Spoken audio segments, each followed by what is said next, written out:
Daryl? Oh, is it me? Oh, Yep. I thought it was.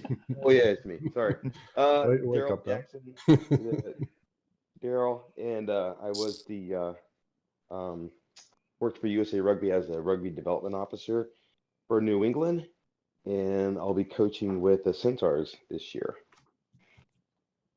Hi, this is Sean Kelly here. Started playing rugby in 1977. Yeah, I'm that old.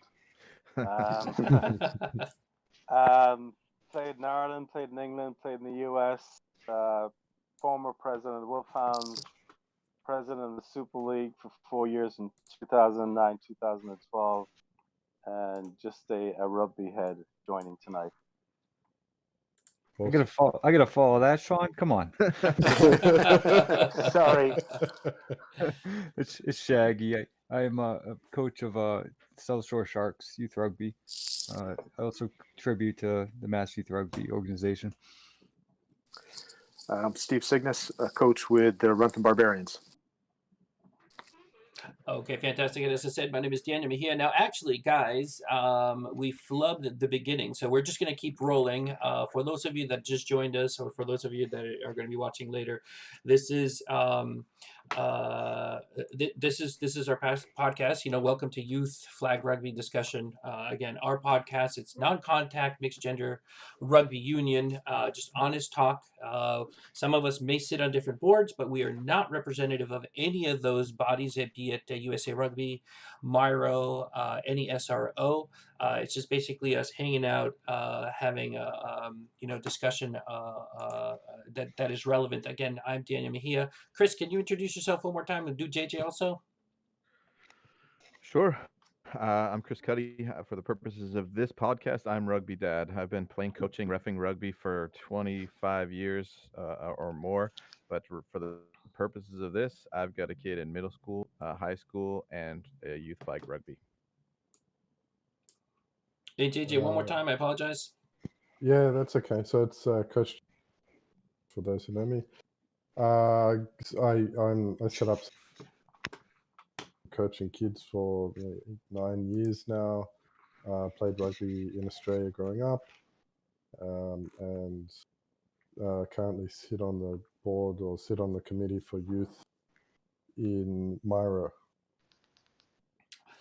Fantastic. Okay, so we got everybody else, folks. The main topic for this podcast is we're referring to as, or the title for the show is going to be the unknown summer, and it's basically what do we basically need to be able to get kids up and running as fast as possible, since we don't know when and if we're going to be able to hear. Then we also have a small topic, as always, coming on. This one's going to be around select side, but first as always, we go into the news.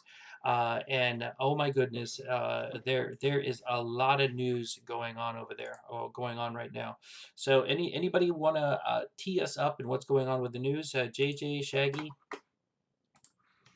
Defer to JJ on this one.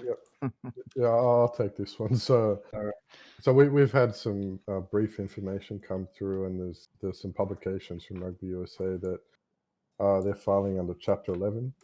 In short, they basically have a financial backer through World Rugby, who will financially support them through this. But as a function of this, over the next 30 days, they are to restructure and reorganize.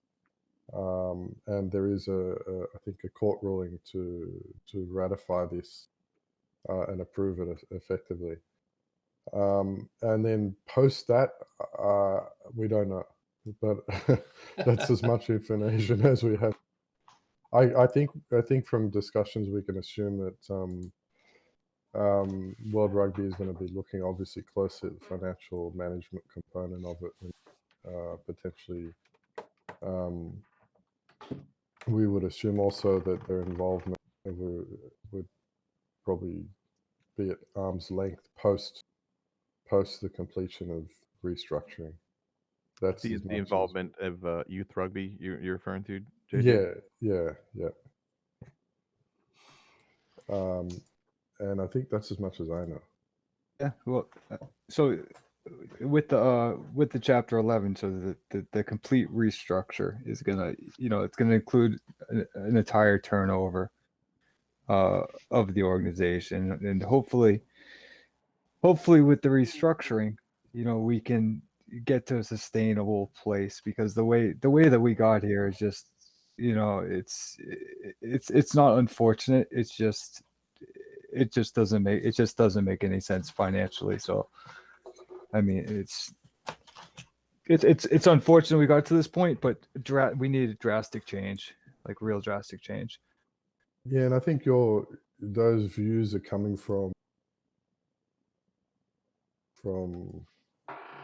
point of view of what are we getting out of Rugby USA? Yeah, I was thinking that. I was thinking, what do we really need from Rugby USA, and how is that going to impact us at the youth rugby level? I mean, Yep. we could maybe talk a little bit about how it's going to impact everything else too, but what does that mean for if they're going to restructure? Just say, Yeah. I mean, looking at Oh. at what how they got in this position. They have the financial breakdown year to year, that in the tax statements, and every year club and youth is making money. We're losing money on on the international teams, and and the other arms, other arms of USA Rugby. So it's unfortunate, because we're putting in, so essentially the youth and the clubs are putting in maintaining the governing body, and we're losing the money on in the in the national teams, the Olympics, and just in the larger scale, things that don't trickle down, right? So it's a top down approach, which is just unfortunate.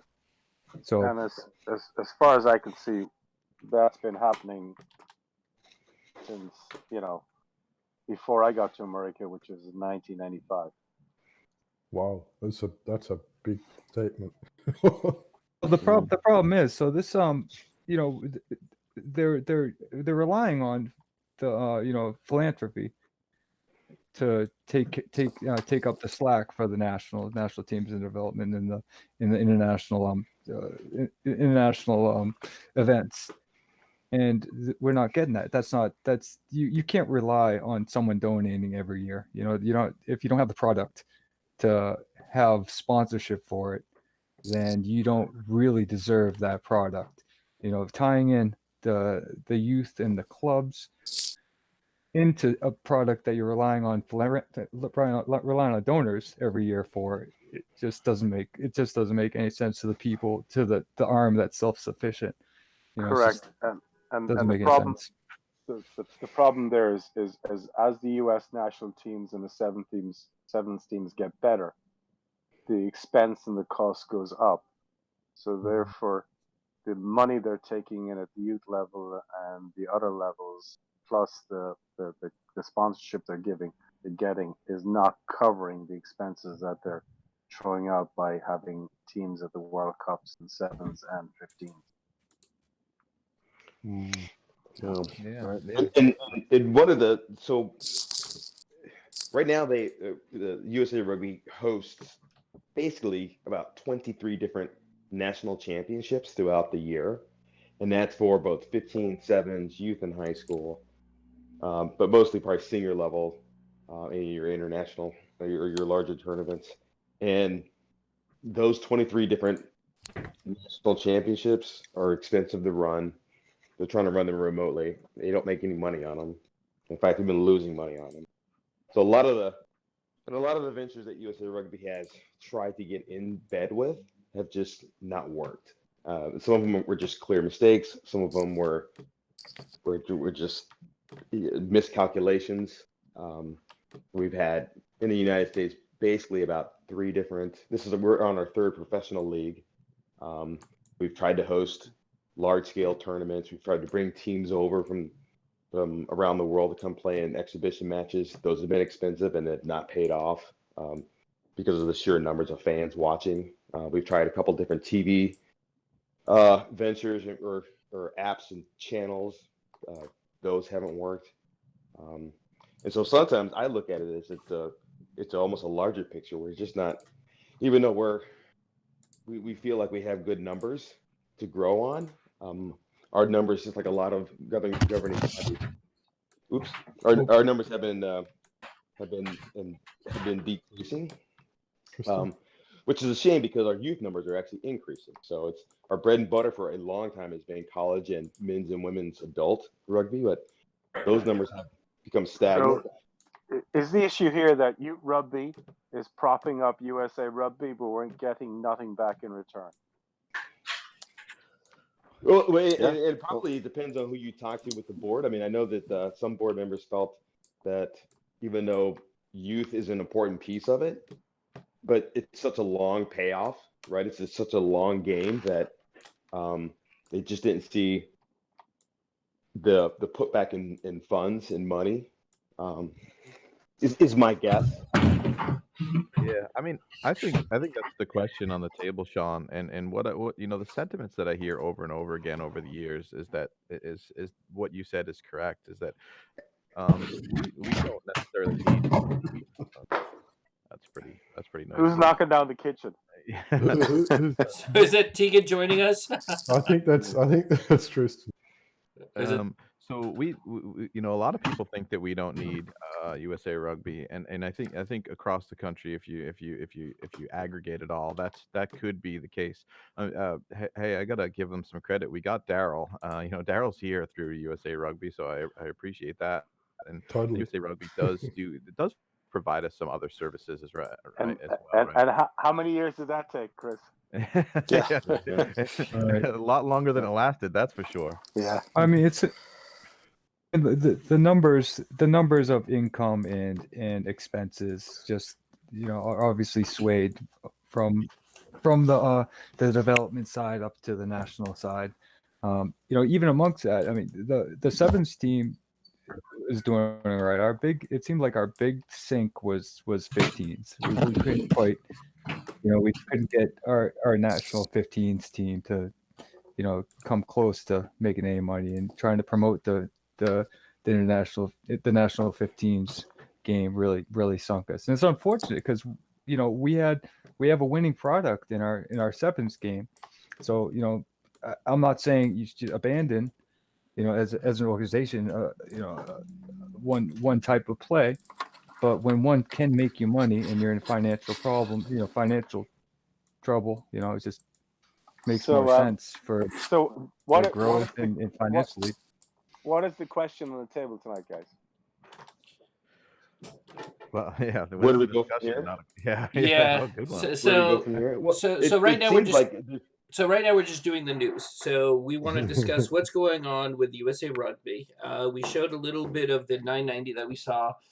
We saw the post that they put on their website. So at the very least, we need to talk about what exactly does this mean to a coach for a Miro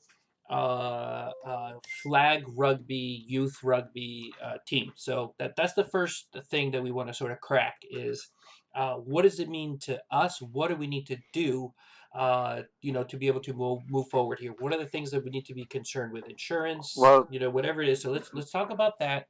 And then we also want to be able to sort of what are alternatives out there? Who is working on alternatives? What are good options, and what are personalities out there? Cult of personalities. Are they doing anything, and are people following over there? So we talked about big. We talked about big. Now let's bring it really close into us. What does it mean to us, Chris? Does that make sense to you? Yeah. Okay, and I cut somebody else out. So go ahead. What do we now need to worry about? I was just going to say that right now USA Rugby are going to concentrate on Chapter 11, and whatever company is the interim CEO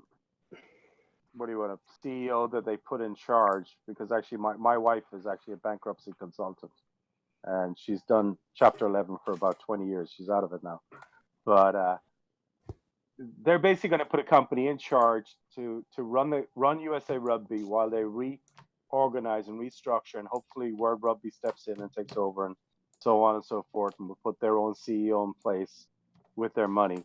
So they're going to concentrate on that. So I would imagine everything else besides that, other than the national 15s team and the 7s team, everybody below that is going to be dropped. Nobody's going to be concentrating on the rest, and certainly not on youth rugby.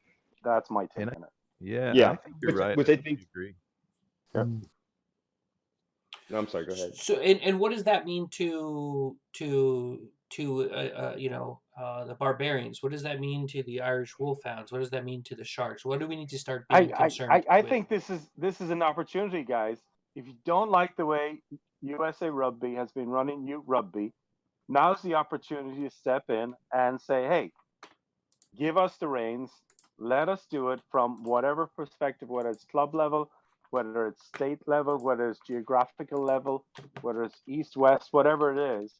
Let us have a shot at it. Yeah, I think you're exactly right. And I think every state in the union is going to be having this exact same conversation, because with USA Rugby going into bankruptcy, everyone's and youth getting dropped, all of these SROs are going to be like, okay, so that means we need to go out and find our own insurance. We need to go out and figure out a way to get our, maybe even USA Rugby will certify our coaches, but that may be it, or maybe we have to take that on ourselves.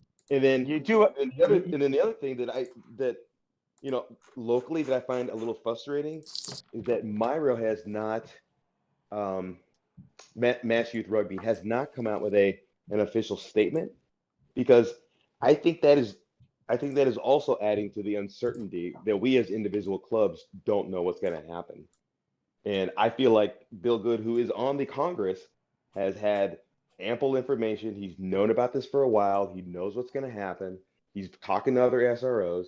And I think that the fact that Myro hasn't come out and said, this is what we think we're going to do, or this is, or give us a path forward, is the reason why we're all having this conversation individually as clubs to try to figure out what we're going to do. How are we going to play? Absolutely. But don't NERFU also have a representative as well as Myro? So we should have 2 representatives minimum from Massachusetts on Congress right now, right? Yeah, that's a fair point. For adult and college. And I haven't. I mean, not that I'm in the know or on the front line these days, but has anybody seen anything come out from either one organization to say this is what's happening, this is what we're going to do? NERFU has. For did, yeah. Yeah, Okay. NERFU has. Myro has been as quiet as you could possibly be. It's been radio silence. And radio silence. A lot of that is, with Bill is very, very involved in the USA Rugby side, so he's been the main voice for Myro. But with everything that's going on, he let all the leadership members know that he wouldn't, he would be a little it wouldn't be as active as he's been, because he's every day it's been another catastrophe with USA Rugby being, he's the representative, youth representative for the task force, the task force. He's on Congress. He's But what is he doing? No, so there has been some just there has been, like, I suppose it's almost feels like a year ago with everything that's gone on recently with the virus and everything, but a couple of months ago, I think January, there was came around to a group of the committee that were sort of asking for feedback, but it wasn't extended beyond this committee from the leadership, from Bill, to your opinions of what you'd like to see USA Rugby providing and not providing, and what we may prefer to see being done by the states. It was like an Excel type document survey.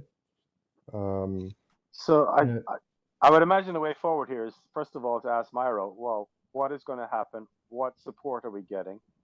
And find out, and there's our baseline, and then we just move forward from there. I would assume, because we have options that are already, or we have trailblazers that are already jumping in and looking at a way to move forward, right? So we just had, was it Rugby, Pennsylvania? They just put out a statement saying that they were basically divorcing themselves from USA Rugby, if I'm reading this correctly. So I'm going to go ahead and bring that up as a web page that people can see. So I'm bringing that up. People to can me, look at. that's a perfect example of a union or a territory being upfront and honest and telling their members, hey, based on what's happening, this is the direction that we think we're going to go. At least have it opening it up and having a conversation. And I think that's where it's a little disheartening that Myro has not come out and say, hey, this is our official take on it, and this is what we think we're going to do. Because right now, you've got individual clubs probably going out and shopping for their own individual insurance. So it's within Massachusetts. Exactly. And so that's what I wanted to do. I wanted to see if we could bring it, because right now this podcast is focusing on flag rugby. If we play our cards right, we're going to spin off one that is going to be focusing on high school, and then we'll see one about college. So if we're looking at what are the concerns that a flag rugby coach or flag rugby team needs to really be thinking about right now. Is it going to NERFU and saying, "Hey guys, look what Pennsylvania did. Please step up and do something of the sort." Or do they say, "Hey, listen, you know what? We're just gonna at least make sure that we're okay. We're gonna go get insurance." Or do we do something like, "Hey, wait a second, what is this Youth Rugby USA thing going on?" So do we have some sort of comparison? Can we compare some of these and talk about how us coaches need to move forward with that? JJ, I was cutting you off. Go. No, and also just to add and throw into great in the direction it's going is we're just talking about Myro having a voice, but yeah, the colleges, the high school, the whole lot, not just Myro in Massachusetts. Is there a combined voice for all the different components of rugby, Massachusetts speaking as one? So another USA Rugby, something bigger than a local area union? No, there's NERFU, right? And Yep. AA, and there's Myro. And is there a central communication point? And are they all communicating? No, that's been one of the biggest problems is we don't have a central. And even within NERFU, even within Massachusetts or New England, there's multiple college divisions. Because you have Division I, Division II, small colleges. So there's. And who represents? They all represented separate? Yeah, they are. I think they are. Which is probably the starting point, right? It should be a. Well, hold on a second. Let me bring us back. Let me bring us back here. You're saying that's the starting point, and again, this podcast is focusing on flag. Let's talk about high school a little bit. Let's talk about college a little bit. So let's really focus on because we've got clubs, guys, that we need to be able to have kids out on the field playing rugby. I don't know who I'm going to play against. I don't know what I'm going to do about insurance. I don't know how I'm going to get the kids out. I don't know how much time I'm going to have. So let's reel it in. Let's talk about flag rugby. Let's throw in some high school for it. We can bring some college, and some senior side if we want. But let's really focus on what we're talking right now. And I like the fact that you guys were talking about how I think Daryl, you were talking about how that's part of the problem. There's all these different striations, all these different groupings, and none of them are talking to one another. And maybe that's what sort of allowed some of this to happen. I don't know. I wasn't there. My fingerprints are not anywhere near this train wreck. Thank God for the first time. But what do we want to do? Nobody wants their fingerprints on it. I know. But what do flag? And when I say flag, most of our clubs have flag, junior high school and high school. What do we need to sort of consider? I mean, do I just go over to Youth Rugby USA? This thing that I start hearing about and say, hey, I don't know who you are, but you seem to be standing up, so I'm just going to follow you. Or do I go to the local insurance guy and I say, hey, local insurance guy, can you sponsor our club by giving us free insurance? Well, Daniel, I think it's both. I mean, I think it's we have to look at a lot of solutions. I mean, for us as a rec department, we're lucky we have our insurance through the town, but that doesn't mean a heck of a lot when we're looking for teams to play. You know, Mm-hmm. we need to make sure that if we Yep. get the green light to go quickly, or even looking ahead. I mean, if we decide that this year is gone, you know, we may be able to do some things in the fall, but then next year is really where we come back full force. We need to have a couple options for insurance in our back pocket. Who can cover who for what? You know, how many clubs would be in on doing that? How many clubs would need to do it?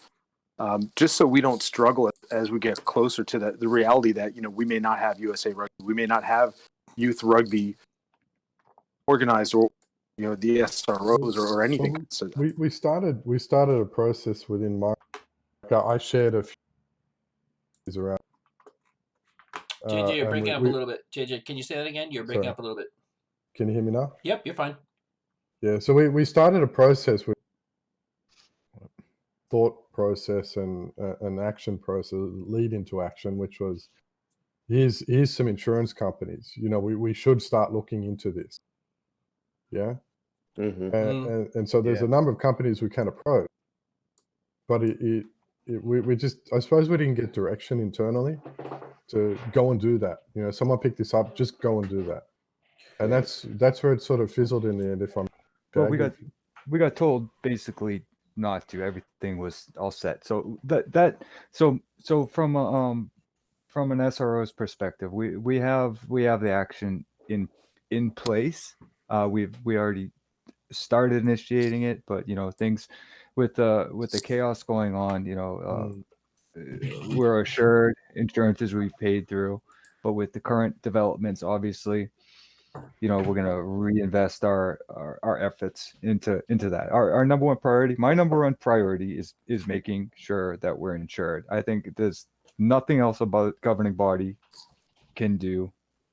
If a governing body can't keep the kids insured, then they're not doing anything. There's no other purpose. Yeah, Mm-hmm. that's a really good As soon point. as it's Yeah. that's our only purpose. Okay. There's so no one that's- just The to only be non-negotiable. That's the only thing we need. We can get refs, we can ref ourselves, we can coach ourselves, we can create our own schedule, but we can't insure ourselves, right? And so that's the one thing that we need to solve, 100%. So Yeah. is that we'll something be that able to do it too. You know, it's a matter of, you know, it's a lot easier for Myro to set one insurance policy for all clubs under the umbrella, Yes. and then for every club to try to match up their insurance policies to try to Absolutely. compete Definitely agree. safely. Yeah. So So- we will do that. We'll get to that, and that will be a, you know, obviously something we're gonna have to completely focus on once some kind of smoke is cleared from the current process. okay? Yeah. So Hey, one of the things. go ahead, Chris.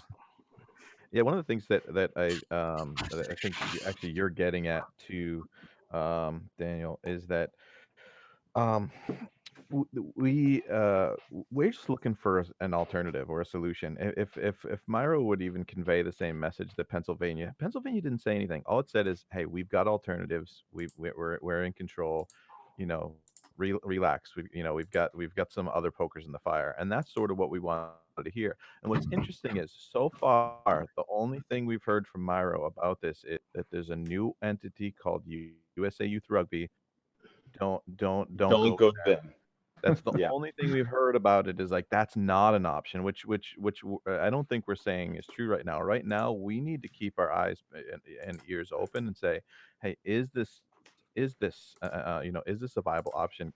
If there were no other options, would this be an option for us? And I Right. think that's fair for us to say. I believe Myro on this one. Hey, be watchful for this organization. We don't know what they are yet. But on the other hand, hey, if somebody's providing us an option to create infrastructure for our youth rugby, and that's our Right. option come July when we want to get out there and play, then I'm interested to hear what they have to say. Well, and I think you're exactly right. And I think one of the reasons why Bill Good specifically is not in favor of Youth Rugby USA or whatever it's called is because Kurt Weaver, who used to be the vice president of operations, and he used to be in charge of youth in high school, seems like he is in bed with, or this has been a pet project that he has been working on for a while. So if you go to the website, it says that it's been in existence since I don't know, like maybe like 2015 or something. 2006. 2006. 2006. So this has been a pet project. Yeah. I think Kurt Weaver has been working on. And for those who don't know, Kurt Weaver was let go. We don't know what the circumstances were, what happened. He might have just read the writing on the wall that, like someone had mentioned earlier, the USA Rugby is going to probably exclusively focus on the national teams and high performance. But Kurt had burned a lot of bridges within the youth community because his first word, if somebody had a question, was no, we can't do that, or no, I won't do that. Yeah. So people weren't a big fan of Kurt because of that. So, but Kurt might be, and no one has really spoke to Kurt. He hasn't done a video, or he hasn't officially launched his site or whatever. But so we don't really know exactly what he is doing. So I do find it interesting that Bill is very much like, don't listen to these people, don't talk to them, we're not endorsing them, Right. Because when we don't know even what they're doing yet. And that's true, but I think to the point that was said earlier, and I'm sharing the website now as you guys discuss. I bring up the website so people, if they're watching this, not listening to, they can see it. It's I don't know, it's a cautionary or whatever it is, but it's nice that at least somebody is standing up now that we're seeing these problems, and standing up for, as we were saying earlier, if the focus was on the high end rugby and we're all paying CIPP and dues and stuff, what exactly is, youth rugby getting out of this entire thing? And I'll be honest, a lot of what we do at every podcast is just write down on a piece of paper what are the things that would be awesome if if your local governing body or USA Rugby were to do to be able to help, new clubs get started or ensure that clubs are moving forward. So you're right. We don't know anything about it. Let's just make it clear. This website that I'm sharing up here has nothing to do with USA Rugby. Is that good or bad? I don't know. I don't care. I'm just sharing it with you. But just be aware that this has nothing to do with USA Rugby. It was a gentleman that is very aware, very knowledgeable of exactly what we're discussing here right now.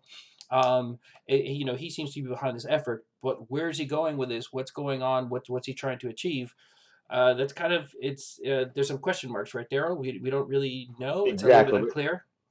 Exactly. We don't have any idea right now, and maybe that will become clear as now that the USA Rugby has made their official announcement on what direction they're going to go in. But like we had said earlier, every state in the union now is going to be trying to figure out what they're going to do for youth rugby, flag rugby in the way of insurance. So they could be just that. They could be a vehicle for specifically youth rugby, and then which creates, and really what this whole thing could possibly be creating is an opportunity for, within the rugby community, somebody who works for an insurance company might say, you know what, I can provide insurance to youth rugby clubs, and can I suggest something, guys?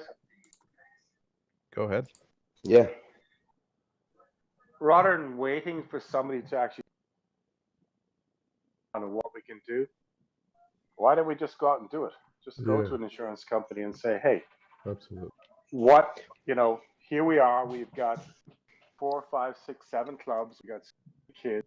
We need to be insured. We want to play this summer. We hope that the COVID virus is gone by such and such a date. We're going to play for 6 weeks. What would it take to insure these kids to get on the field? And just do it, because just from my background and waiting for USA Rugby to give me the go-ahead to do this, that, and the other for the Super League from 2009, even earlier when I joined the board in 2000. We waited and waited and waited, and eventually we were told, you're not getting what you want. Don't even ask for it. So, and in this climate and where they are at Chapter 11, I think you just need to go ahead and do it yourselves. Sean, I think you're right. I think that's the best thing to do. Get some numbers, get some ideas, and Actually, sorry, this is Tristan. One thing, guys. Other clubs have got their own insurance in the past. So Essex Rugby did their own insurance. The Wolfhounds did it for the U12 and U15 many years ago, so we could play tackle in the spring. So it can be done. The costs actually weren't that bad. I could look those up for you. I got my own done last year as well. Private insurance. It is there, and I found 3 or 4. Is there? Yeah. that do it as well. So let's do this, guys. Let's do this. A big part of what we do. So, Shaggy, give me just a second. What's Myro doing? Shaggy, hold on a second. Hold on, Shaggy. Hold on. So part of what we do in this podcast is we're sitting around. Hopefully, when we leave this podcast, we've helped each other become better, right? I don't come here with an agenda. We're not coming here with an agenda. We're discussing and getting more information as though we're hanging out at a pub, but it's not super loud. We can actually hear one another. The other thing that we started doing is actually being actionable on these different ideas that people are bringing up. So, we're stuck in COVID-19. Last week, we decided, hey, it'd be really great to have a watch party with people. We threw in and started having a watch party. You know what? That video game that we actually saw that Free Jack started to play, you know what? Some people are getting on there and going to do a bracket. So let's go ahead and move forward with this. But I think where Shaggy is about to go, Shaggy, I cut you off because we may not want to actually jump in and start insuring ourselves. We need to know how far we're actually insured. We need to sort of maybe come together and find out if we can get a better quote so let's go ahead and take this into the Discord channels. So go in. I'll put in a channel that has something to do with insurance. And just go in there, discuss amongst yourself. If you have information about, a quote that you got, or maybe you want to everybody go in on a particular one, let's just use that as a vehicle to keep moving forward. We're not going to figure it out here. We're absolutely not going to figure it out here. You know what's going to happen is we are going to, the season's going to compress. We're going to have less time. And then if we're lucky, we're going to get a chance to actually get out there for 4 weeks, 6 weeks. We're not going to get like 8 weeks out of this upcoming season, I don't think. So last few things on this, and we're going to transition onto the main topic for today. And the main topic for today is basically that. Like, there's so much uncertainty. There's so much. Our season might be getting compressed so crunched that we may get into a situation where somebody literally says, hey, you know what? You actually can get on the field, and you find out on Monday, you can actually get on the fields now if you want this weekend, but you're only going to have like a 4-week season or maybe a 6-week season at best. Using that as a model, and the fact that everything is just so uncertain, so crazy, and we're not going to hear to the last minute. And Sean, almost to your perspective, to the point that you brought in, let's just assume that we're going to have to just last minute jump in and get something done. So last few thoughts on news, and we're going to transition to the main topic. Shaggy, I cut you off. What were you going to say? Oh, that's all right. I just think it's unfortunate. The timing's unfortunate because we're just about to implement the Sports Lomo registration process, which was going to kind of wrap everything up super neatly.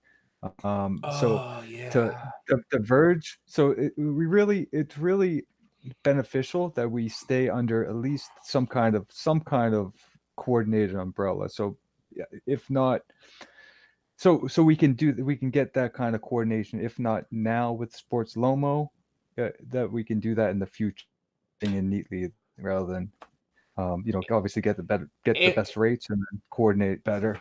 And when you say better coordination, you mean like Myro stepping up and doing that for us, or us doing it for ourselves? I would think Myro would have to be, doing something. I agree with you. I think it would be great if Myro did it. I think what's going to happen is probably along Sean's thought is we're going to have to jump in and maybe, use some of Tristan's thinking, use some of JJ's thinking, basically find the answer, present that answer to Myro, and then have Myro say, that's a great idea. Let's go ahead and coordinate. Hopefully by then there'll be some discussion that already happened on Discord. More and more coaches, will get familiar with what's going on. And then Myro will have no choice but to think, that's not a bad idea. And we already have a lot of people lined up. You know what? Let's coordinate and all of us do this together. Does that make sense, Shaggy? And Sean, to your point, sometimes you gotta lead, right? Does that make sense to you? Well, there's a good friend of mine who's coined a phrase. I don't know what it is, but sometimes it's better to ask for forgiveness than permission. Yeah, absolutely. All right, so let's go ahead and move into what is supposed to be the main topic, and the main topic, and basically the title of the show for this episode is the unknown summer. So we're waiting to find out So I think you guys have set the stage perfectly. We're waiting to find out what is Myra going to do. We're waiting to find out what is this USA Rugby youth thing going on. What's going to happen with USA Rugby? What's going on with Corona? What is my town going to allow me? My fields, are they going to allow me? Let's just assume we're going to get into a situation where you find out on a Monday that, oh, hey, you know what? If you want, yeah, I guess you could get on this weekend, but you're really only going to be able to use the fields for like 4 or 6 weeks, for the summer season. I'd say we should probably prepare for that, be able to jump in and take advantage of those 4 or 6 weeks. What do you guys think? Is it worth even just saying, calling people up, being like, let's go, or just give it up for dead? No, we do something. I mean, for flag, if we have 4 weeks, and we can give these parents relief, get their kids outside, get them on our fields, and run around for 4 weeks. Yeah, we do it. I mean, the big question is tackle, right? What do you do with middle school kids with a 4-week tackle season? You might have to look at converting it to touch. You might have to do some other things that are creative. Here in town in Rentham, we have the rec department field, so I think pretty quickly we can get off the ground and get the kids out there. And maybe we have to look at something real abbreviated. We're not going to do a lot of training and drills. We're going to do 1 week of practice, or maybe, worst case, I hope it doesn't come to this, but if we can't play other teams, if something happens, I still want to get the kids out there scrimmaging, playing and around and having some, but yeah, I think even with a 4-week season, we can, I think our club and hopefully others would be able to put something together to get the kids out. I agree. I think what everybody should do is actually make a plan, a 4-week plan, a 5-week plan, a 6-week plan. Whatever amount of weeks you have, you're ready to go. And you can just say, well, here's our 4-week plan, here's our 5, here's our 6, whatever. And you're ready. That's it, Yeah. And in doing that, we're going to forgo all the tournaments that we've done, which, is of course not a bad thing. We've talked before, we spend a lot of money going and doing tournaments and doing things. If we have a short season, if we can offer registration, depending on the insurance and what we're looking at, we get them out there. And Sean, it's a great idea, like 4-week, 5-week season. What does it look like? Where do we play? Who's on? And of course, like we always do, think about mixing and matching. If we end up with, one tournament every weekend and it's a couple hours and, we don't cook, we bring our picnic lunch and we sit around together and mix teams and have some. Yeah, I agree. I think everything is kind of modified this year. So we just kind of, but I think Sean has a great, that's a really good idea. It's to come up with a 4-week, 5-week, 6-week, lead time, and what can we do in that short amount of time? Can we just put together some quick tournaments, some quick weekend tournaments where maybe each team, gets the host, and then we just kind of do round robins and get the kids out there playing and then send them home, grill some hot dogs and hamburgers. Yeah, no, I that's great. And I think the challenge is probably going to be for the teams, where they haven't signed a lease or an agreement for the field. Like that'll be probably the biggest challenge, finding out who can host when. We may get to a point where there's just nothing committed, so all the fields can be, grabbed, and we can get some time on the fields. But I know there's probably some other clubs that, we don't want to have all the games just at one club's home field. But we could certainly figure something out and get that done. I think that would be one of the bigger challenges is coordinating field space without knowing what's available. And we may also run into a situation where, we get the go ahead to have activities by USA Rugby or by whoever it is that we're looking to sanction us. But the town or the college or the wherever doesn't allow that yet. So we, a couple of challenges there, but I think we can get a couple of plans put together. So it's going to be chaotic all around, So yeah, I mean, for me, for the Sharks, I want to keep some kind of direct contact. I have my early registrants who are deferring some of them are deferring just to next season.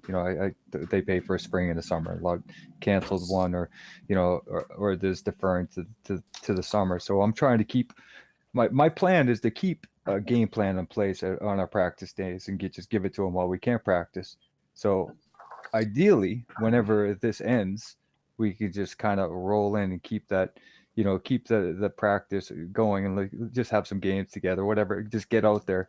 At that point, that they should be the kids that have been sticking to it will be ready to go, and we'll just play as much as we can.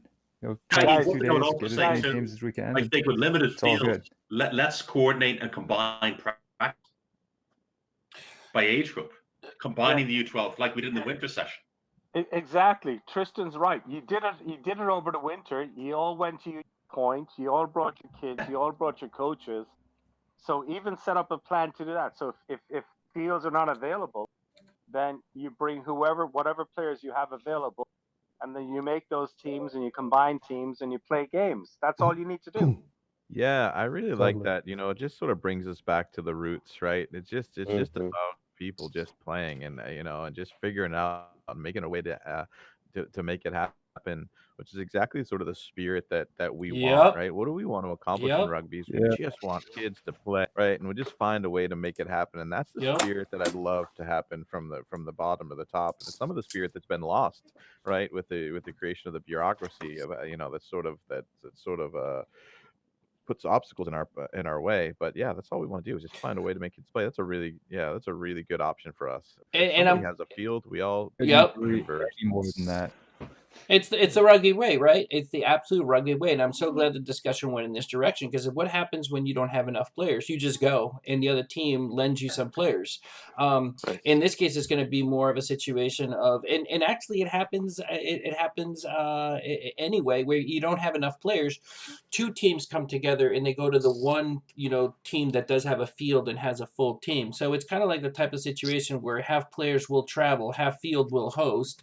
Have balls, we'll have them, available. And particularly, guys, remember, a lot of the focus that we want to keep in this podcast, the focus that we have kept in this podcast is remembering that struggling startup team that doesn't know what to do, that needs the resources, needs the support in order to be able to make sure that they can get themselves off the ground. So, and as much as we're talking to the coaches that have been coaching for a while and the coaches that are part of a well-established team, a team that's struggling to get themselves going, or perhaps even, that'd be amazing, that one that one person that's out somewhere that wants to start a new club. Now, if for some reason they manage to get themselves started this upcoming season, they have no field, they have no nothing, but they've got themselves 12 players. I don't know how that would happen. You better believe that there's teams out there that say absolutely we need teams to play against. Now, I like the idea of having a plan for the different season for different length of the season, and that's planning it out from like an administrator perspective. Now, I'm a coach, so as far as I'm concerned, if somebody says you've got 4 weeks to practice before your first game, I'm like, okay, great. If somebody says you've got 1 practice or 2 practices before the first game, that's when I go, all right, so what do I not include? Because I'll tell you, when I first joined this league, I spent probably about 2 practices practicing scrums and 2 practices practicing lineouts. Now, it wasn't the whole practice, but I incorporated into each practice. And penalties, so that we'd be ready when that came up. I am not making a statement against, where we are as a league, but I haven't seen a scrum, I haven't seen a lineout, I have seen no penalty plays whatsoever. So that was wasted time. And if we're going to get into a situation where there's very little time before, our first game, for a coach like me, and this maybe is a thought, a thought experiment for you guys, what is the absolute bare minimum you need for a player to know in order to be able, or players to know, in order to be able to get them playing, and get out, help the coaches that want to bring in 12 different, drills and blackboards and everything to coach the kids and teach the kids a million different things. So, what is the absolute bare minimum? Guys, if we're talking about flag rugby here, you just put them on the field, you give them a flag, you give them a ball, and you let them run. So I sort of agree with you, but absolutely. I love having my practice where I get to show the players how to pass the ball like a rugby pass. I I've got a great drill for it, and I've boiled it down to a great, and I can do that in 3 sessions. Yeah. So what you're saying is forget that? We don't need to overcomplicate flag. Right. I mean, right. it's really pretty. It's only as complicated as you make it. The beauty of it is that if let's say we have a 4-week season, we only have one field among all of us. We say everybody show up Sunday at 10 o'clock. 10 to 10:30, you're going to get to meet each other, and you're going to run around. 10:30, we start playing round robins. We could do that with flag. It's going to be get out there, get a belt on, get a ball in your hand, and and if the first 30 minutes is just a refresher with everybody, and we just do like a series of drills, skills and drills, just to kind of get everybody up to speed, make sure we're all on the same level playing field, and then you break out to the round robin. But and if that just makes it look like almost like a glorified practice training session, we're not playing for trophies and medals anymore. So we can't afford them. And that's sort of like how so go around some stations, do some drills. I like that format. Yeah, the stations worked well. The stations worked really well. And maybe by the timing, change the timing a little bit on the drills are shorter, games. So for people, it was a good opportunity to watch them. Yep. And to sort out the age group if you're going to into game. There's a little bit of breathing space to watch kids, big as small, and then start breaking them up into different groups to play to do the scrimmage. So we've referred to the winter practices a couple of times that the Wolfhounds put together. And we just made reference to them one more time.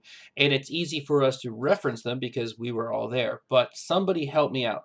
Somebody explain to me, what is this thing that we're talking about? Stations. What is this thing we're talking about? Round, I'll do that. So okay. we met a couple of weeks before. Oh, JJ, you're cutting in and out. You're cutting in and out. Try again. Sorry, can you hear me now? Yep, go ahead. Yeah, okay. So it was a 6 week. If everybody can go on mute while somebody else is talking, that'll actually help. Okay, so just very quickly, it was a 6-week session run by down in Weymouth indoors, February. We met a couple of weeks before reps. Clubs were getting in. Discussed a format. Sorry, I don't think this is working, JJ. Yeah, there's something going on with your mic, JJ. You're gonna have to sort that out. Can somebody else help me out? Who was there that can speak to it and how it works? Just give me the height. Yeah, Tristan, go ahead. You haven't been in this. No jump in. Give me how it works. So what we did, Dan, this year, I mean, we've always kind of brought in the other coaches from the Sharks, from the Barbarians. What we did differently this year is we had 2 meetings in Canton prior to the training, and we kind of made a lot more uniform what other coaches wanted to see in the drills, with particular emphasis to the high school and the middle school teams. And then at the same time, obviously coming up with a syllabus that worked for the younger kids. So this year was by far the best we've ever done. We were averaging high 80s, even as much as 94 kids in one session. So it went extraordinarily well. But also, Dan, I think we're working better in recent years than we were in the past, like having these conversations. So if we can replicate that in the summer over 5 or 6 weeks at some level, and I'd love to continue this like bi-weekly or monthly to kind of make that happen. Well, continue what bi-weekly or monthly? This, what we're doing here at the podcast. Oh, we do this weekly. Getting as coaches. Yeah, Tristan. Tristan, we're doing this weekly, and Discord is on. So if you guys want to do it every Wednesday and go on air, or do it every Wednesday and not go on air, you're more than welcome to it. Brilliant. Okay, no, I didn't realize. Okay, brilliant. Yeah. Okay. So we'll talk about this. All right. So let me boil it down a little bit for that one coach from that club that did not participate, or for other coaches that might be listening somewhere else in the country. Because you know what, the COVID is across all of the United States and the world, right? So this is what happened. If you're a rugby player of ages between high school and I think it was all the way down to kindergarten, basically, you were basically welcome to come and participate in an indoor winter practice where you were broken up by age group, and you were mixed together with players from other teams. So it was just the community of rugby youth coming together into one place. It was a safe, wonderful, clean, fantastic location with a lot of dedicated coaches that were not a particular club. It was basically another thing that made it work great. It was the coaches were coming together also. The format was you were broken up by your age group, and then there were stations that you would move through.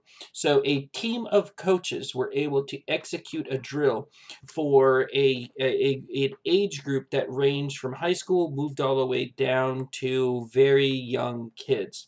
It was a lot of fun. It was excellent. It allowed the kids to meet one another, to see one another. It allowed coaches to be able to hang out and learn from one another, because coaching, as you know, is the type of thing where you just, yes, you can go to school for it. Yes, you can take USA trainings for it for rugby, but a lot of it is really done through being able to watch other coaches and just life in general. So it was this incredible situation where it was the meeting of the clans, and the elders of the clans were sort of putting together these age appropriate stations that you hung out. And how long was each group at each station for? Tristan, can you help me with that? Or does somebody remember? I think it was 15 minutes per station. Right, and then you rotated to the next one, rotated, and all the stations actually had a really nice natural progression. It was a great way of using fantastic space and some great, very dedicated coaches. It was an awesome situation. I didn't even think about looking to have sort of a grassroots of that same thing happen. Now, that was because it's winter and it was indoor space. There was a cost associated with that. Again, we may see the same situation in the summer, but I think is that what guys? So one idea that you guys are sort of circling around is being able to recreate something like that for the summer. Games, correct? Especially the first couple weeks, right?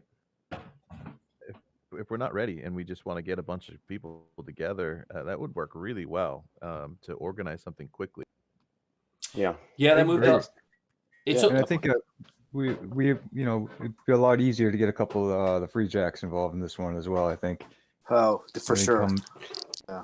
Oh yeah. Everyone will be wanting to come. About that. Yeah, they're going to want to get out and be in the public. Yeah, absolutely. That's a great call. Well, you know what? If you need any of the Free Jacks players, please let me know. Just on a side piece, my wife is actually their accountant. We'll put it right. Yeah. So yes, we will need some of the Free Jacks players when we get back out. Yeah, we'll see what we can do. Yeah. The Tigers coached the high school team at the Hounds in years past. So. Fantastic. All right, so that's awesome. That's one idea is being. So hold on a second. So let's think about this.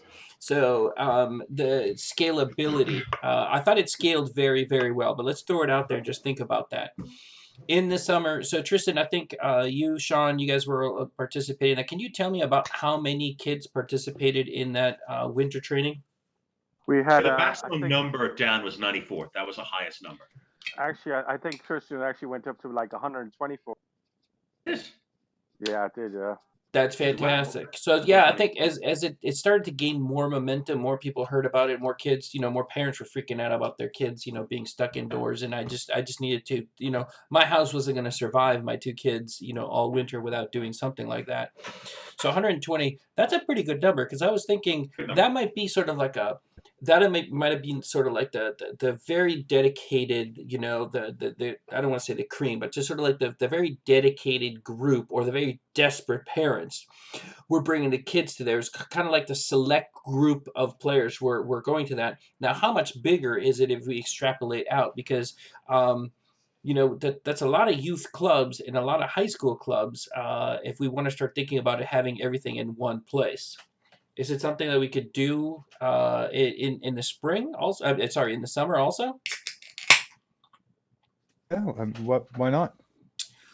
Yeah, I mean, the Barbarians, you got a great space. Yeah, we got plenty of Wolfhounds do.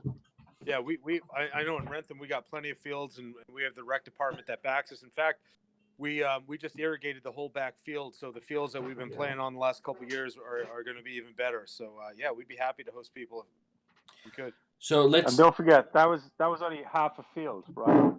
So if you put in 2 or 3 fields, I'm sure you can probably triple that. Yeah. Oh yeah, Rentham easily has that. Oh yeah, so this is perfectly scalable. This is perfectly scalable.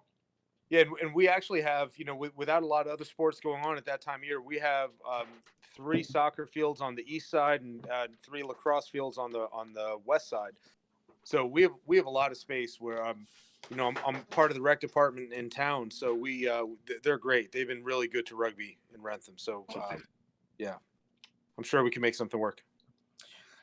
All right, so we can save this. We can save this season, even if they say on Monday, hey, you can have the field on this weekend, but you can only have it for 4, 5, 6 weeks.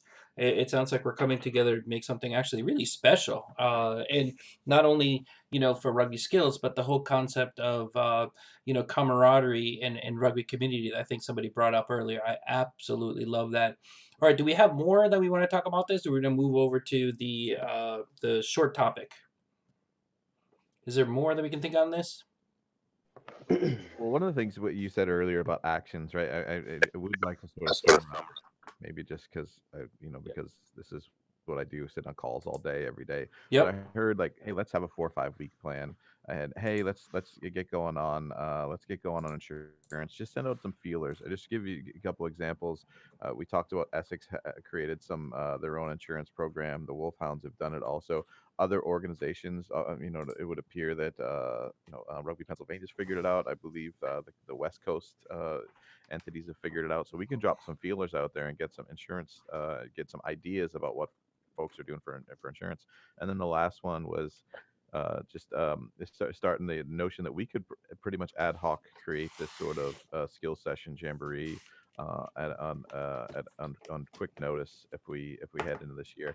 Is that our three? Is that our three? Next steps heading into it, or did I miss one? Heading out of COVID lockdown. Sorry, Chris. Can you summarize one more time? One is a plan, a 5-week plan, 6-week plan, 4-week plan. 2 is insurance, getting moving, and sort of creating a new discussion spin off of that. And 3 is getting ready and identifying what we can do for these stations and mini jamborees, these ad hoc jamborees. Those are the 3 things that were coming out of here saying if we were going to get released from lockdown this weekend, we'd be ready to hit the ground running on Saturday with these folks. We also have to be registering. There's something about communication with the community that has, to make sure that they're ready to play. Yeah, that's the other. I guess the other thing which would be tied into the first part, the 4-week, 5-week, 6-week plan is just the marketing or the outreach. And I guess we would all just be hammering our email list and Facebook page and everything else. But I think you hit on it. I think what we need to do is schedule an immediate follow-up sometime this week. Let's get together and start putting that together, see what it looks like. Go to the 4-week, 5-week, 6-week plan, start date, end date, fields available, and work through it that way. Okay, so let me bring us out. I love that. You're right, Chris. There's 3 things that need to be done to save the summer or be able to make as much use of this summer. I think Steve, your instinct of let's keep this moving forward by having another meeting. I'm totally with that. But remember, this is a podcast. It's a point in time podcast. There might be people out there that are listening and that are going to be feeling like, how do I participate in that meeting? Well, join Discord. We'll put all that in Discord, and we're going to have another meeting just like this that maybe does or does not get recorded. It probably will not get recorded, but if you want to participate, get on Discord. You can be part of that meeting, so you don't feel like you're left out if you're not part of the cast right now. Does that make sense to everybody? Yeah, because I think we're definitely going to take this offline. Now I just want to play devil's advocate just for a brief second. What, if any, role does Miro take in all of this? Because I can almost guarantee you that if we don't let them know what we're doing, Feel Good is going to flip a lid. This podcast has nothing to do with Maro, and no. I'm sorry. Specifically, what I mean is like our 3-point plan for coming out of COVID is and these are all great ideas, and all these ideas are run what I like about this idea, these three ideas, is that we don't need Myro for any of this. So we could easily, all this is done on a handshake and a wink. So we don't really need Myro for any of this. Yeah, Daryl, like I don't want to, I'm not trying to have any of this conversation to undermine Myro either, though. So I mean, I get what you're saying, and this is really, at least in my mind, like these are rugby clubs trying to figure out what we're doing. So if we want to involve them in the conversation, I don't know. Yeah. That's contingencies we've agreed upon ourselves. These are contingencies based on what's happening right now. Yeah, I think. No, I mean, and I think all this has come about is because we haven't heard. Because Myro's gone radio silent. Yeah, can I chime in? I think can you hear me now? Yeah, go ahead, JJ. Yeah, okay. I there is no direct. Firstly, secondly, this is a contingency, just like a.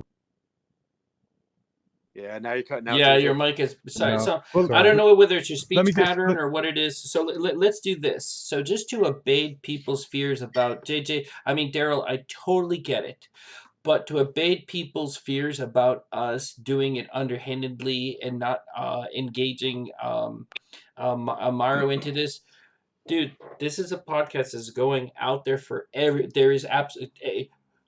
This is completely open to everybody. It's become record, so it's please don't anybody feel like we're doing this in a way that's hidden away from Myro. As far as this podcast is concerned, this podcast doesn't care about Myro, USA Rugby, Olympic Committee, IR. It doesn't care about any of that. We're just having a discussion that hopefully is going to allow people to move forward and at least just be able to share and understand and see what's going on. So, Shaggy, I was cutting you off. Go ahead. Let me just say, I realize there were, with my role in Myro, there might have been some, in getting on a public forum talking about planning rugby and stuff. There might be some I might ruffle some feathers. So I had the discussion with the people involved in Myro, and I told them that this is the way that we're going to be progressing the sport amongst us. Full disclosure, put everything out there. In what I've heard, I'm going to be putting it out, and essentially, I will be. I'm the Myro representative. I'm the Myro representative. Everything we're discussing here, as far as I'm concerned, is the will of the membership base, and that's exactly what we want our governing body to be. And so I wouldn't be, so nothing's underhanded here. Everything's above board, and there should be debate. There should be open debate in any kind of governing body. And if you don't listen to your membership base, then you're not doing your job. So, absolutely. You should consider all this not underhanded at all. This is healthy discussion, and unfortunately, it's something that doesn't happen very often. In some organizations. So absolutely. It's So let's tie in what Daryl was saying. Push it forward.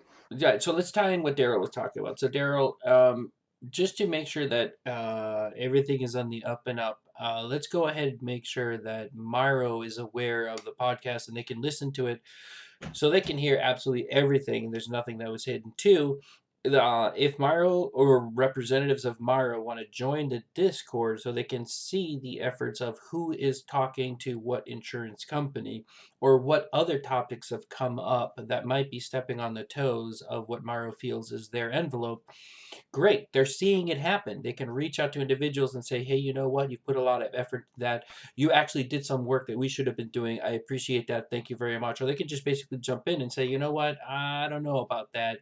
You can't go in that direction without our okay. And we're not sure that we're okay with that just yet, which is fine, because then it's just going to throw off a huge knot thread, and people's going to discuss, every aspect of it until we're all, crazy and don't want to read about it anymore. So everything is completely on the up and up. Let's make sure that they're on Discord. Let's make sure they're listening to the podcast, and we're all good with that. But point taken. We don't want to piss off the local area union or the SRO that's supposed to be looking out after our interests. It's a two-way communicate. It's a two-way street. I totally get it. Absolutely right. Let's make sure we're maintaining that relationship. So when you do send out any information, any email, why didn't you just CC the head of Myro so he knows exactly what's going on? Sure. We put out a podcast. We don't send a lot of emails. Everybody's welcome to the Discord. Everybody's welcome to listen. Okay. I told Bill, and I gave him the link. It's all Hey, all Bill. up there. I mean, he could be listening. He could be watching right now. If anybody go onto the live stream Yeah. and find out how many people are watching, there may not be anybody there, but maybe he'll listen to it at some point. Then we don't need to talk about it. So let's wrap up the discussion. It's 10 o'clock. We started about on time. We have a short topic if we want to go in there, and this is to throw the entire conversation on its ear. And this is something that'll probably spread out to high school. So we talked about this is me talking. I don't know that this is the answer or not, but there was discussion. In my perspective, I've heard that part of why USA Rugby is finding itself in the situation that it's finding that it's in right now. It's because of the fact that it spent way too much money, way too many resources, way too much treasure and time into the elite side of rugby and not enough into building up the grassroots. And everything that we've been talking about so far in the podcast has been about grassroots, helping, helping the very youngest of rugby and securing our future by what it is that we're doing. Now, let's talk about how we can mess up the right way or not mess up at all, the way, in negotiating the minefield that USA Rugby perhaps did not handle right. How do we see a select side structure existing in the new normal? Let's look forward and let's think about what are some of the ways that now rugby is being driven, administered at the different levels. And if we're talking about very local or very segregated amongst the different age groups, then is there a space for select side at all? And if there is a select side, how does that work? Does that make sense? I think you're exactly right, because I think that if Myro had, let's say all the SROs had a elite side, boys and girls, in a few different age groups, and we were trying to fund them to play in various matches or tournaments around the country and possibly even internationally, that would be one of our biggest expenses. And I think that's exactly what happened with USA Rugby. It's not cheap to send. I mean, you think about it, when the last Rugby World Cup in Japan, it's not cheap to fly roughly 40 people to Japan, house them, feed them, pay them. They get bonuses if they win matches. And when you think about how many, so you got two 15s, you have two 7s, not to mention you have the other high performance Falcons and various teams. That is going to be one of your biggest expenses, flying these teams all around the world, getting the players developed, bringing them in for camps to try to see who you like, bringing in coaches that you feel are going to be. So if I think that's one expense that locally we're not having to spend. And just to kind of go a little off topic, if when I talk to some college clubs that are playing in their various conferences, one of their biggest expenses is flying to national championship tournaments. So when I talked with Wentworth, and they had the first round of their tournament for their national championship in the small college division was in California, and Andrew's like, I don't know how we're going to afford to get there. Mm-hmm. He's like, so we have to stop and do our own fundraising just so that. And I remember that same thing kind of happened when I played men's club, is in Colorado. The first round of the Sweet 16 was in California, and so we got to stop and fundraising, and that was one of our biggest expenses. We could have said, you know what, we're just going to play locally in Colorado and the surrounding states. We're not going to go to these big tournaments, and it would have saved us a lot of coin and a lot of time and effort.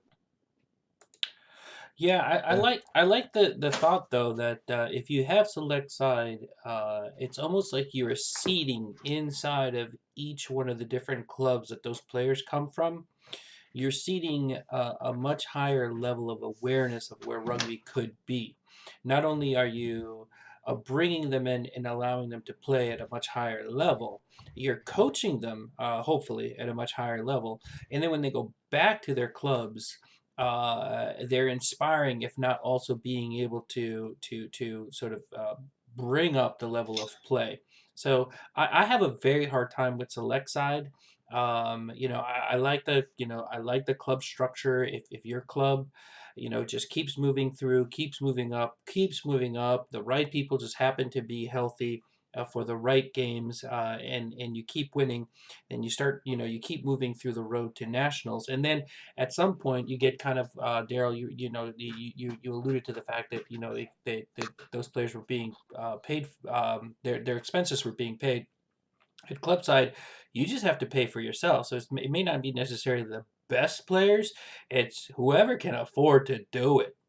And as much as I like that, I like that model. I really like being able to have select side, not so much to be able to play at a higher level, but when they're done playing at the higher level, they go back to where they came from, and they're bringing a lot of that knowledge and awareness back to where they came from. So that are we talking about competition? Are we talking about money here? Are we talking about players? Well, I'd say all three of them, right? I'd say all three of them. So select side. So sorry. I think we know what select side is, but just for the people that might be listening that don't understand, select side is invitation goes out to every club or a camp is set up where the players with the most acumen in ability are invited to participate in a team that brings together the best players we can find to be able to play against another region. You usually don't play within your own region, although that's an interesting topic. And that allows for a different bracket structure than your local club leading to nationals. Sean, is that where you were going? Is that what you were asking? Yeah, I mean, I'm totally in agreement. Like, I feel that once you make a select side, it should be the organization within that state or that region should actually pay for that, not the club itself sending the player forward. You know what I mean? So that's how I feel about that. And then as those players play against other regions, other select teams, then as they move forward onto the national level, then those expenses should be covered at the national level. Right. I think. Well, you know what? We're thinking this. We're thinking this through. And I guess that the conundrum is, and I don't know what this is the answer. It might be, boiling it down too easily. But if USA Rugby got themselves in the predicament they got themselves because they were spending way too much money, way too much time in the highest level rugby and not feeding any of that money to the lower levels, and now now we see ourselves where we are, or where they are right now. What is the right way of doing select side? I think probably let's talk about it from like the high school level, and we can talk about it for flag also. That'd be an interesting thing to talk about. But is there space for select side, even though we just saw what USA Rugby got themselves into? Does that make sense? Yes. Well, so we do have, we do have the regional cup tournament, which should, ideally send Myro's best players at the high school level into competition with all the other best teams in the Northeast. Why that can't be done at all age groups, I don't know. I think it should be. I think that's the easiest way of getting some regional play that's can be done for short money. You're not asking teams to fly to Florida or whatever. Right, and but then Shaggy, the next level up from that is players within those teams to make a regional team from, say, either Massachusetts or New England to go and play Mid-Atlantic or Florida or Southern California or whatever. Yeah, I agree. That's the problem that you run into, is that it's you play your one RCT, and then the next thing you know, you're getting invited to another camp, right? And then all of a sudden you're getting invited to another camp or another match. So you win the Massachusetts RCT, and now there's a tournament in Florida, or now there's a tournament in California. At what point do you say, hey, we can't? How much can we really afford to do this? But I think we're mixing apples and oranges. When I think of a select team, I think of the best players within that area. Whereas I think you're talking about the team that advances to the next round of the Sweet 16, Elite 8, Final, right? Yeah, exactly, yeah. And then maybe there's a tournament in Canada that you're like, oh, that's an interesting tournament. Maybe we should go take a look at Canada. And guys, we're throwing it out there to find out what is the right way of being able to deal with elite play, right? Select side play. So, to Sean's point, let's go ahead and sort of define now, and then we can think about, well, no, that's stupid. Let's not do it that way. So the way that like club side is set up is there's like a world championship at club level. It's not the World Cup, that's national. So as your club advances and you win in your local area union, you move over and you play against the other regions. Then you go to nationals, and for nationals you can keep going to internationals. So that's just your club, your local club. Now select side, and that's what we usually refer to as a bracket, right? It's usually a bracket or a fixture. Select side usually has a tour, right? So you set up a set of tournaments. I think somebody was talking about tournaments or individual games. It's our best players from one region playing the best players that are coached to, from different teams to be able to play one another. Once, let's say it's in Massachusetts or Rhode Island, and we'll call that New England. If that generates a best team, then, as you said, Mid-Atlantic might say, hey, wait a second, we did the same thing and we've got our set of players. So then they tour over there and they play over there. Then there's like a tournament in Canada, there's a tournament in the Bahamas, whatever. So it's usually going on tour versus playing out your fixture. Does that make sense? I think that's definitely right. And I'm sorry, guys, I skipped out for a minute. My kids. Yeah, that's cool. Back in the day, guys, you had the Northeast, you had the Atlantic, you had Florida, you had South California North, you had Seattle areas, and all those teams came together within one area, and there was a round robin competition, whether it was held over one weekend or 2 weekends, and at the end you came out with a select championship team that won the whole. Okay, that was probably back in the late 90s. I think it was probably early 2000s last played. So are we talking 15s or 7s? We're talking about 15s here. Okay, all right. Yeah, because I think for most of our clubs, if we're talking 7s, I mean, what we're currently playing, like we have a lot of opportunity here in the Northeast to travel, like Randall's Island on Thanksgiving or Surfside, New Jersey. There's a whole lot of 7s tournaments that we can, as Massachusetts, New England, however we look at it. I talked to Aaron Rigo, I talked to Mike Ferrigno, like a couple of these guys the last couple of years. I would love to see some of our guys. Northeast Academy does put some teams together. They go down to, I think it's Randall's Island. Yep. But there's a great opportunity to pull some kids from a lot of the high school 7s teams and put them together. Funding might be an issue. Go just next year, make a commitment, pick 2 tournaments or 1 tournament to it. Play. I know 15's a thing, but for 7s, there's so many tournaments now. It would be great. It's upsetting in a way to look at a small number of New England players selected to a lot of these national teams or select side teams that are out there. If we could do something to start pulling teams together from within Massachusetts, strong side, and go make a statement in tournaments, would be great. That'd be a lot of fun. So what's funny is JJ just I don't know if Chris, if you're about to talk about, Jay just threw up there, and I'm not sure that I'm going to do his point justice. He's having a hard time with his microphone, so he's putting it up on Discord. I think he was talking about tying it into the MLR. so that the Free Jacks would have a select side of players from New England when they travel or play another team. Perhaps go ahead and have a matching fixture where you have the select side juniors play each other in sort of like the similar or same bracket. Especially now that I think MLR's breaking up into regional. It used to be everybody plays everybody, but now it's a little bit more regional. I love that idea. So JJ, sorry, I'll continue to see if I can read through what you're posting up again. He's having a hard time with his microphone, but again, that's the flexibility, and that's part of the reason why I like select side, or the reason that I like the non-fixture schedule is because you get to set up your tours. And that might mean, yeah, we're going to go to the Bahamas because we want to hang out at the Bahamas, or it might be something exactly like this. You know what?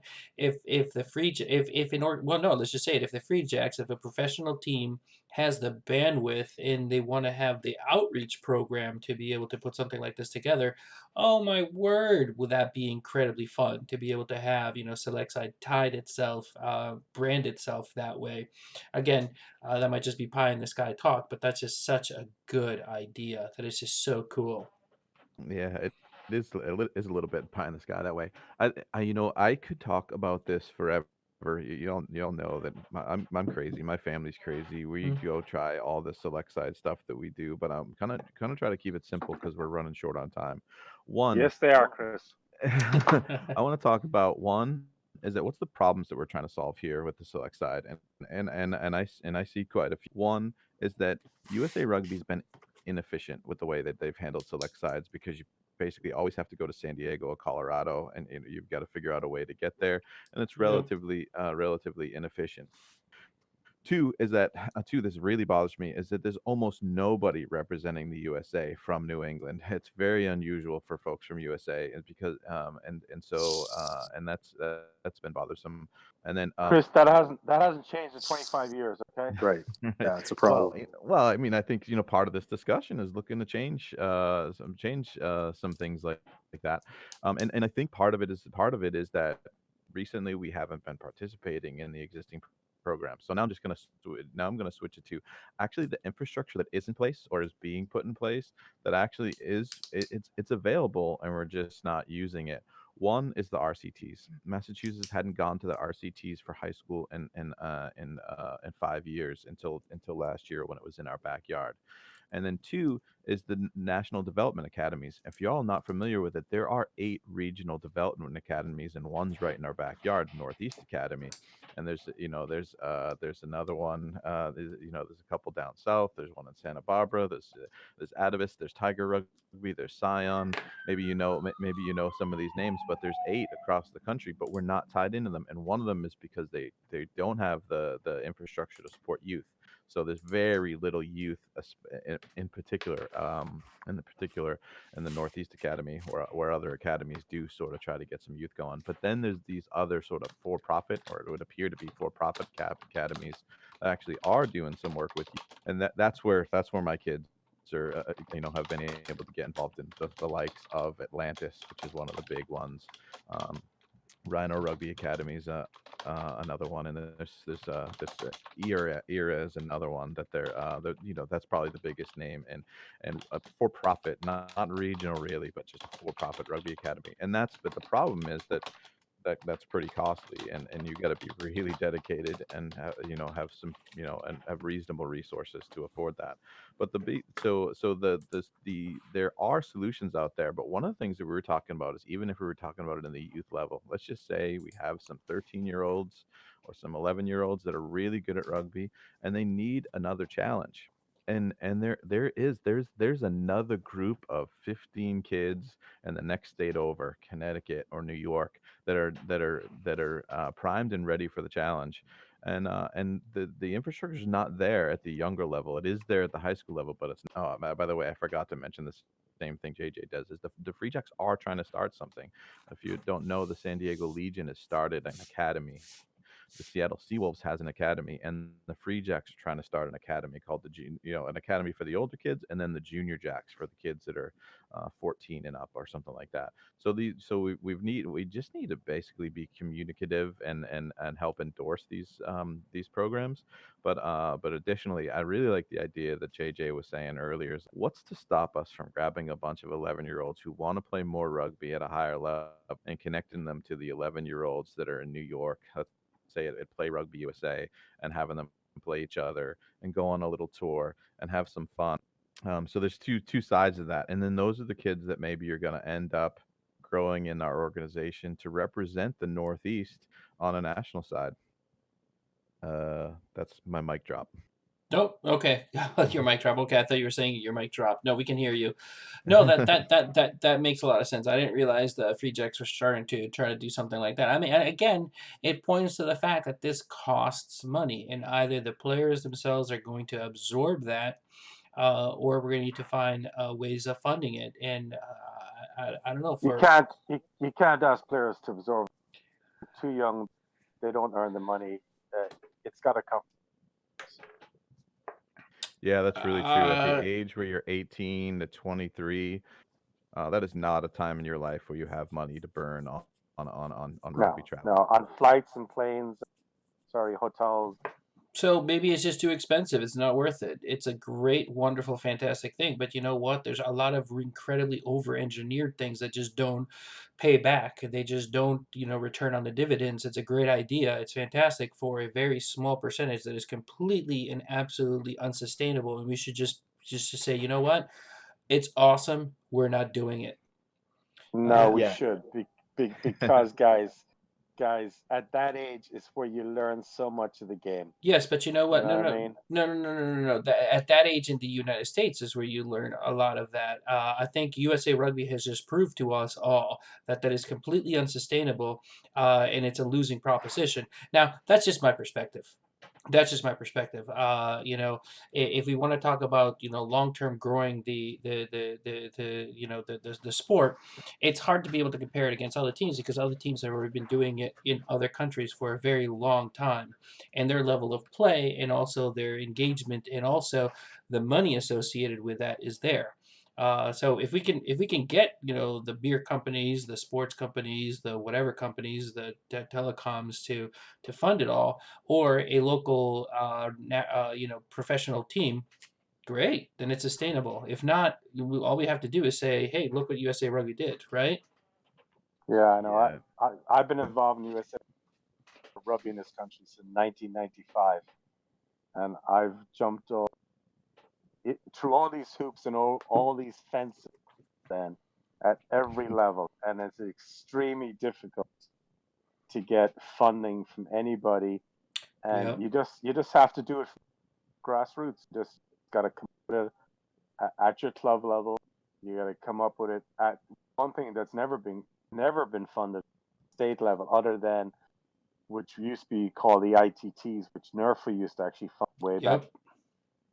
And as we all know from USA Rugby level, the only thing that they were interested since the Nigel Melville era was making the Eagles strong, and therefore by making them strong, it would rugby across the USA, and that everybody would want to play it and everybody would get them.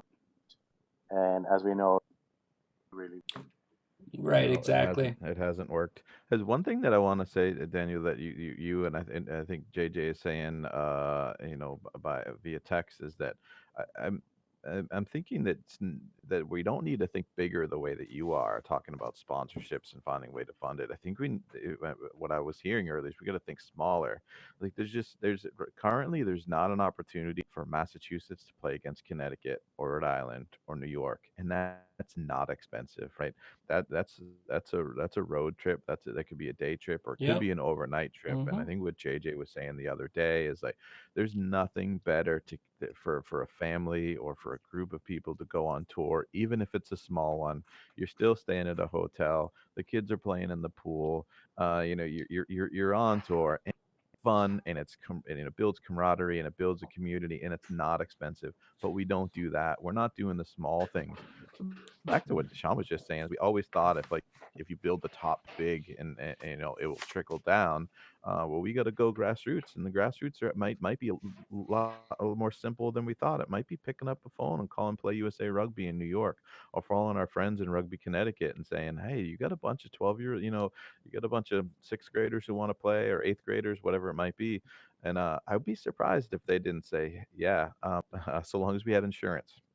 It might be a lot simpler than that. It might simply be a Massachusetts versus Massachusetts, or Miro versus Miro. Let's get a red team and a blue team, and every club gets to nominate 3 or 4 players, and then we have a camp where from that a select side is picked, and you're just doing it in Massachusetts itself. You pick a tournament that you're already all going to be at, and then after you play with your club for however many different games, you have to leave at least one more game to be able to play with your red side or your blue side. A select side just basically means you have a pool of players and you're plucking them regardless of which club they came from in order to be able to seed, to be able to put together a team of players that are just a little bit above everybody else. And that, man, you could do that in Miro alone. And guess what, guys? USA Rugby is in Chapter 11. First time I've been in to happen. So this is our opportunity to actually start our own and everything on the plate the way we want it. And the best way to start is youth and do exactly what Chris just said and the rest you just said. Let's just start small.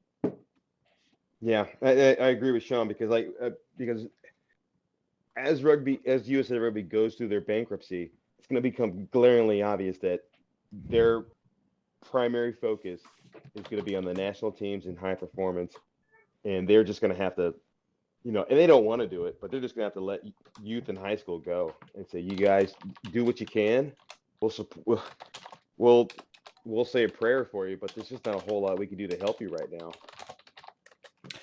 All right, guys. So everybody, last thoughts on this, and then we're going to have to wrap it up. We've been at it for about an hour and a half already. I think we could continue to talk about this amongst ourselves for another hour or two, if not more. So last thoughts on this, and then we need to do a shout out. So any last things on this? Yeah, my last thought is, so worst case scenario, we're coordinated and it's going to be very easy to pick up.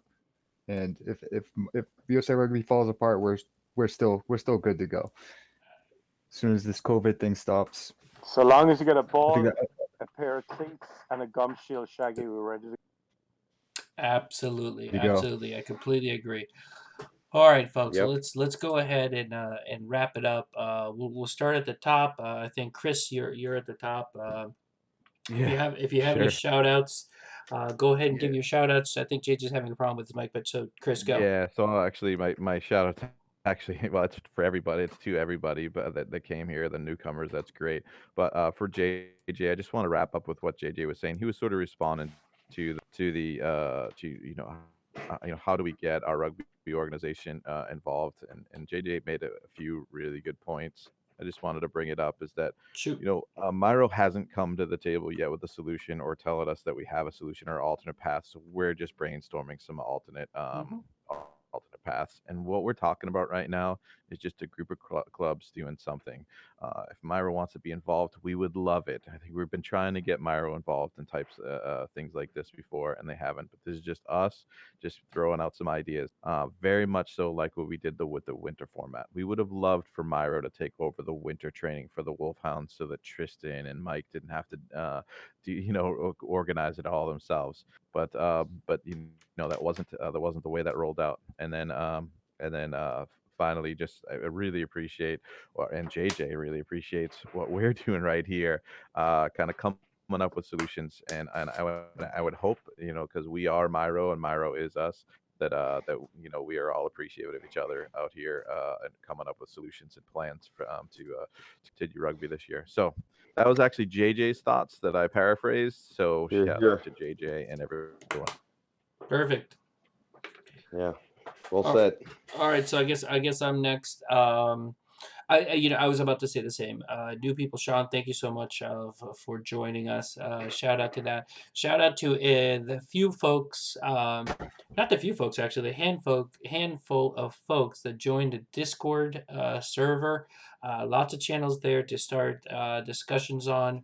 I went ahead and I threw in a new channel in the text channels for insurance.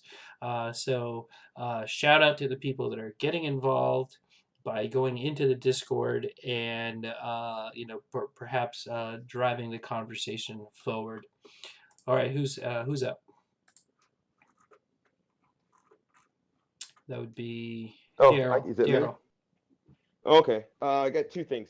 One, I just put on my New England Rookie Rugby New England page a shout out to anyone who's on the front lines of the COVID-19 pandemic. And today I did a shout out to Amy Beth, who is a anesthesiologist nurse. Yep. At one of the hospitals out in the Lincoln area. Absolutely. And Beantown has a couple of other former players that are doctors, ER doctors, and EMS people. And so if anyone has, and I wanted to make it specific to rugby. So if you've got a rugby person that's working on the front lines and they're literally putting their lives at risk and to help, let us know and we'll spotlight them on our page just to make people aware of what they're doing because they're doing an incredible job for us. So, absolutely. And then, yeah. Sorry. And then I had one last interesting comment about the MIAA. Right now, the MIAA, for some weird, strange reason, has still not. And maybe it's just being optimistic, but they're still planning on being able to play. They had to move it up from April 27th to May 5th. But if you go to their webpage, they are still expecting to be able to play high school spring sports, which I think is just a little naive. I don't know if they know something that we don't know, but I think it just seems really interesting. I mean, it's the NCAA, which obviously wants to be able to have spring sports as well. Let it go long time ago. And they have, financial interest to definitely to be able to have March Madness or baseball. So I just find it really interesting that the MIAA is still wanting to try to put out a spring schedule and try to be able to play sports. And I think it really does a huge disjustice to rugby emerging sports. I think it makes it even harder to try to do that because as a high school coach, I had to bring a kid in who's probably never played rugby before, try to get them up to 100 miles an hour to be able to have them play in a meaningful game, and then and then you're gonna give them like this modified playoff schedule where I just don't understand it. Yeah. But that's my 2 cents. Crazy. All right, Sean, what do you have, buddy?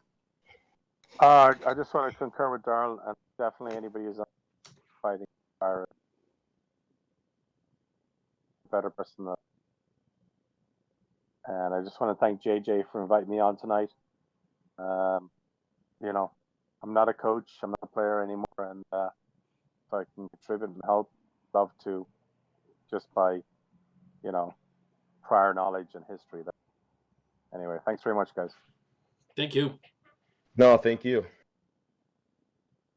Yeah, shout out to all the new guys. Sean, Tristan, great to have you guys on, and obviously everyone that's been contributing to this podcast. Shout out to everyone here. This has been really really great. We're all doing good things for the sports. Just sitting here chatting together, talking rugby. We're gonna figure it out when we come to the other end of this thing.